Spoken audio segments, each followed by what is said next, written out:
debemos tener en cuenta, ya finalmente terminamos el proceso, ya finalmente tenemos claro cuáles son los inventarios y avalúos. Pero pensemos que si nosotros como abogados realizamos de mutuo acuerdo todo el proceso partitivo o lo vamos a presentar a un juzgado. Entonces ya dijimos, si yo lo voy a presentar a un juzgado o lo voy a confeccionar yo, hago el inventario, establezco el avalúo, determino qué bienes son propios, qué bienes son sociales, todo eso. Tengo ya todas las pruebas de los bienes. Entonces lo que debo hacer es determinar finalmente cómo se va a liquidar, cómo se va a cancelar y cuánto le corresponden a cada uno por gananciales. Entonces hay unas cuentas para la liquidación, para cuando la va a presentar en notaría, cuando lo va a hacer de mutuo acuerdo. Entonces yo lo primero que tengo, las cuentas para la liquidación, la primera cuenta es el activo social. El activo social a su vez está dividido en dos subcuentas. Uno es el activo bruto social y otro es el activo imaginario social. Entonces, yo tengo mi activo social. En la primera cuenta, que es el activo bruto social, yo voy a determinar cuáles son los bienes sociales en cabeza de cada cónyuge o compañero permanente. Entonces, por ejemplo, en cabeza de X tengo un carro, una casa, tengo 10 tazas de café, tengo un sofá, tengo un trípode, tengo una cámara. En cabeza de Y tengo otro carro, otra casa, una finca en Anapoima, el apartamento en Cartagena, el apartamento en Melgar, y le pongo su respectivo valor. Voy sacando unos subtotales de estos activos para ir determinando cuánto tengo después de la sumatoria de todos esos bienes. Entonces, tengo mi activo social, tengo mi primera cuenta, activo bruto social.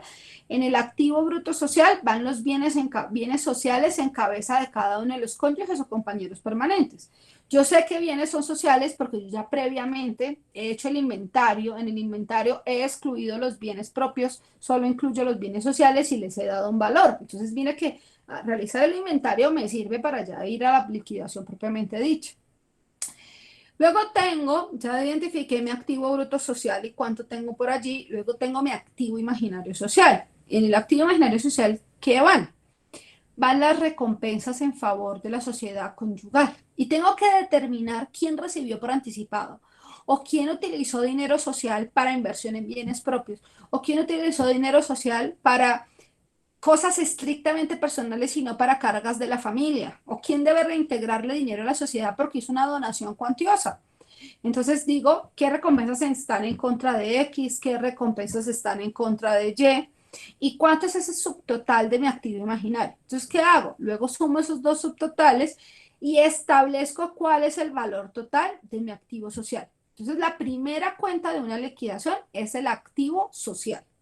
En el activo social, repito, tengo un activo bruto social conformado por los bienes sociales en cabeza de cada uno de los socios y tengo un activo imaginario social conformado por las recompensas a favor de la sociedad y en contra de alguno de los socios. Ya determinado mi activo social, determino cuál es mi pasivo social. Entonces ahí en el pasivo social debo tener en cuenta que hay dos cuentas. ¿Qué cuentas hay en el pasivo social? Un pasivo y externo frente a terceros, o sea, todo lo que yo le debo al banco, todo lo que le debo a la cooperativa, todo lo que le debo al vecino tendero que me fíe al mercado, todo lo que le debo por cuotas de administración. Entonces ahí establezco qué deudas sociales hay en cabeza de cada socio, qué deudas sociales hay en cabeza de X, crédito hipotecario, prenda, tarjetas de crédito, deudas garantizadas por letras de cambio, el mercado fiado del tendero. ¿Y qué deudas sociales hay en cabeza de Y? También créditos hipotecarios, hipotecas, la deuda de la cooperativa. Yo ya determino cuál es mi subtotal de ese pasivo externo y luego voy a entrar a verificar la segunda cuenta del pasivo, que es el pasivo interno o el pasivo que existe frente a los socios, es decir, cuánto le debe la sociedad a un socio. ¿Por qué le puede deber la sociedad a un socio? Porque se utilizó dinero social en bienes, dinero, perdón, porque se utilizó dinero propio, discúlpenme, en bienes sociales. Entonces, por ejemplo, yo cogí el CDT que tenía con mucho amor guardado en el banco, y entonces como tenía ese CDT guardadito desde que era soltera, porque esa era mi pensión, y entonces cogí y dije, no, me enamoré. Acuérdense que cuando uno se enamora está drogado, serotonina, dopamina y endorfinas y oxitocina. Entonces, yo cogí ese CDT y lo utilicé para comprar un apartamento. Yo cuando compro el apartamento, el título allí es oneroso, entonces ya ese bien es social. Pero ese dinero era mío y yo logro probar que era mío antes de casarme, pues la sociedad debe reintegrarme el valor. Entonces allí hay favor, hay recompensas, hay un pasivo en favor de los socios, un pasivo interno. Entonces allí establezco esa restitución de ese dinero en favor del socio. Acuérdese que para la sociedad conyugal, el numeral tercero y cuarto del artículo 1781 nos dice que yo ingreso los bienes muebles que tenía antes o durante que adquiero a título gratuito, pero la sociedad está obligada a la restitución. Entonces aquí en los pasivos internos, en los pasivos frente a los socios, es donde se da o se establecen las recompensas en favor de un socio. Yo ya tengo mi total de los pasivos, ya tenía mi total de los activos, entonces ya tengo que sacar una tercera cuenta, que es mi activo líquido imaginario social. Imaginario solamente cuando hay recompensas en favor de la sociedad, o si no, será activo líquido social. ¿Qué es el activo líquido social o el activo líquido imaginario social? Pues lo que queda, el resultado de restar el activo social menos el pasivo social. Entonces, tengo de activo social 1.000 millones y de pasivo social 200. Entonces, activo menos pasivo. 1.000 menos 200 da 800. Ese será el total del activo líquido imaginario social. En otras palabras, ahí es donde se verifica qué me dejó de utilidad la sociedad conyugal o la sociedad patrimonial de hecho. Ahora tengo que tratar de determinar cómo distribuyo. Entonces ya me voy a la distribución de gananciales. Entonces digo, tenemos a los socios X y Y, a los socios X y Y le corresponde el activo social total, hay 1.000 millones, entonces 500 a cada uno en el ejemplo que venimos trabajando. De pasivo social hay 200 de pasivos, entonces 100 a cada uno. Si se supone que activo líquido social son 800 millones, entonces a cada uno le corresponden 400. ¿Por qué? Porque de activo tiene 500 cada uno, de pasivo tiene 100.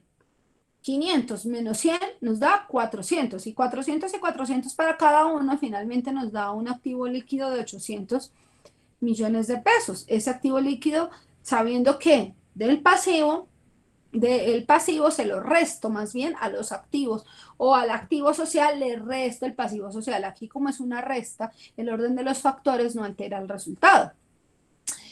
Después, o sea, ya liquidé, ya distribuí gananciales. Ahora debo hacer una cancelación, o sea, ¿con qué voy a pagar? Entonces me voy al tercer proceso o al tercer momento de la liquidación, más bien, es el tercer momento de la liquidación. Este momento es ya la cancelación. ¿Con qué voy a pagar? ¿Qué tengo para pagar? O en otras palabras, en el argot jurídico se llama lote de hijuelas, es decir, el momento, el documento, el resultado donde yo voy a determinar qué le corresponde a cada uno. De otrora, los abuelos decían, ay, yo tuve una hijuela de lo que me correspondió de la sucesión de su bisabuelo de 10 millones. Eso fue porque le dieron un derecho, un porcentaje en esta última parte sobre un determinado bien. Entonces, en las hijuelas, yo establezco cuáles son los activos en favor de X, los activos en favor de Y, cuáles son los pasivos en favor de X, cuáles son los pasivos en favor de Y. Yo ya sé que en el ejemplo que venimos trabajando, a X le corresponde por activos totales netos 500 millones, por pasivos 100 millones. Entonces yo tengo que ver es qué tengo para pagar.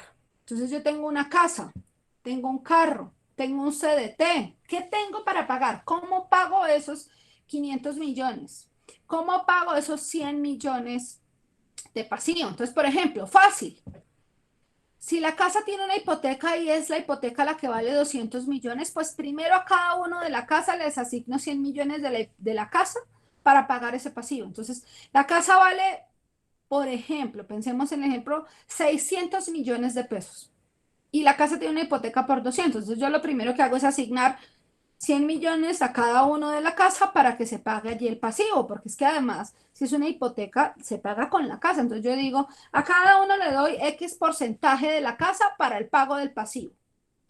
Y lo que quede, como ya la casa en el ejemplo vale 600 millones, y dijimos que el pasivo son 200, entonces 600 menos 200 nos da 400. Esos 400 que quedan, si no hay acuerdo, se los otorgo derecho común y proindiviso a cada uno. Es decir, que a X le doy 200 y a Y le doy 200. Entonces 200 de X más 200 de Y, 400.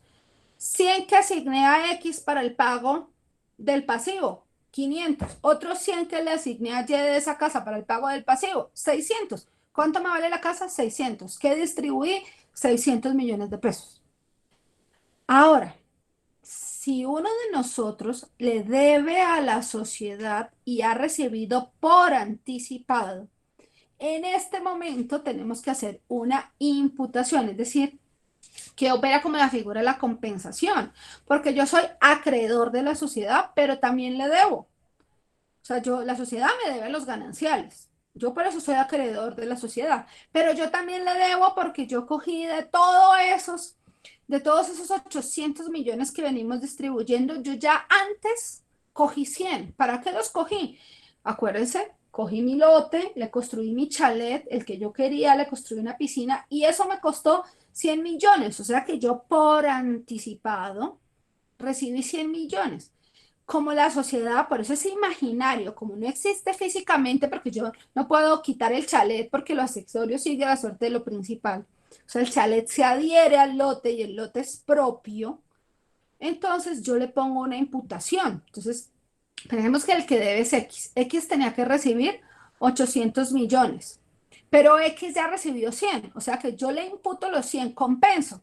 Mire, usted tiene que recibir 800, pero usted ya recibió 100. Entonces ahora de los demás, de la casa, del carro, del CDT, le voy a dar solo 700 porque usted ya recibió 100. Entonces la imputación se pone es en contra del socio que ya recibió por anticipado, que se aprovechó de dinero social, que usó ese dinero de la sociedad para construir el chalet en el lote que era suyo, o que usó ese dinero social para darle un carrito BMW o así, chichipato, al amante. Entonces ahí es donde yo pongo la imputación. Debo tener en cuenta que lo que yo distribuyo debe ser acorde con los gananciales que yo le asigné a cada uno, debe ser acorde con todo el proceso que yo hice en la liquidación. Si yo no hago una buena liquidación, si yo no hago una buena distribución de gananciales, pues efectivamente la cancelación no me va a dar aritméticamente. Aquí que hay que tener cuidado con las sumas, con las restas, con los porcentajes de asignación que le corresponde a cada uno.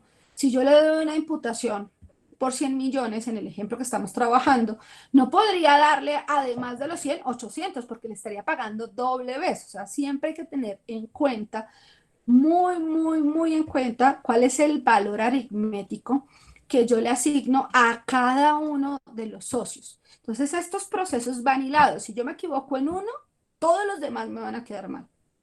Así después, al final, todas las sumas me den igual. Yo tendría que verificar paso a paso qué fue lo que hice mal, en qué me equivoqué, si asigné más, si asigné menos, si no tuve en cuenta todos los pasivos, si no tuve en cuenta todos los activos. Eso es muy importante al momento de realizar un proceso de liquidación de una sociedad de bienes, bien sea una sociedad conyugal o bien sea una sociedad patrimonial, de hecho.